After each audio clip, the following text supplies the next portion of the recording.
Welcome back to Capitol Review. I'm Mark Hall. Lawmakers in Capitol Hill are set to return next week. The House will return from summer recess during the first week of September, and senators will return the following week. And it comes as House Republicans are expected to push President Trump's efforts, including a comprehensive crime bill, as he continues his takeover in Washington, D.C. Joining Capitol Review is Dr. Casey Burgat, political science professor at George Washington University's Graduate School of Political Management. Professor, welcome back. Thank you. Hey, the president says that he wants another 30 days to have more of an impact on crime in D.C. What must happen for him to get that extension? So when you declare this state of emergency, you get 30 days, and then it comes up to Congress to decide whether that should be extended or not. So for him to get what he wants, which is an extension on that original 30-day emergency, both the House and the Senate, obviously both controlled by Republican majorities, need to pass what is called a joint resolution saying, yes, we agree with you, President. You go ahead and continue this and extend those 30 days. If the president were to declare, let's say, a different kind of emergency, is it tough to challenge in court? Would the district have any options?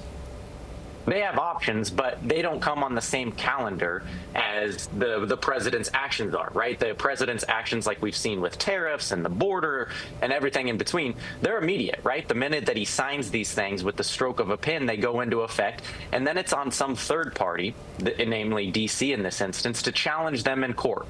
And we know how slow the courts move. They are not on the president's calendar, and so unless a stay or an injunction gets put in, then the president's actions are carried out until they're heard within the court system. So can they make a challenge? Absolutely, which is what we've seen on the first Trump emergency. But unless there's an emergency type of hearing within the court system, it's not going to make much of a difference given the timelines that the courts work under.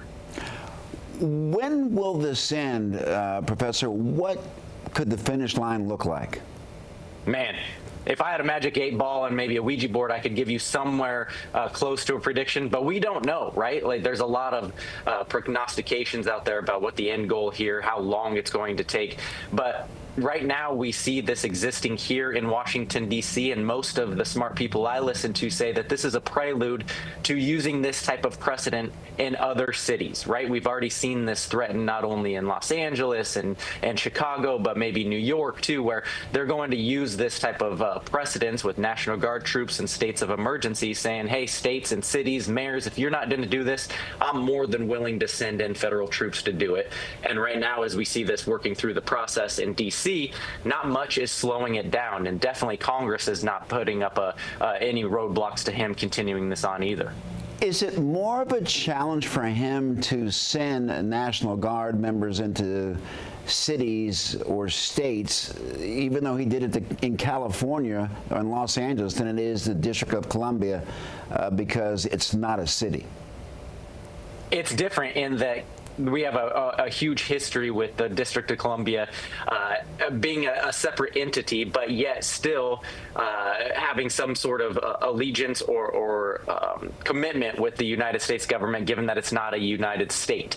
So there's what's called home rule. Back in the 70s, they basically gave operations of D.C. government to D.C. government. But as we've seen, there's been challenges to this with the Trump administration, to the point of the Trump administration taking over the D.C. police. Now the D.C. police chief has been reinstalled, but still it's under subject, and they're bringing in National Guard troops to overtake a lot of the police actions, or at least supplement them. So it's a little bit of a apples to oranges comparison, given that D.C. is a district and not a state, which has its own prerogatives under the Constitution and the 10th Amendment.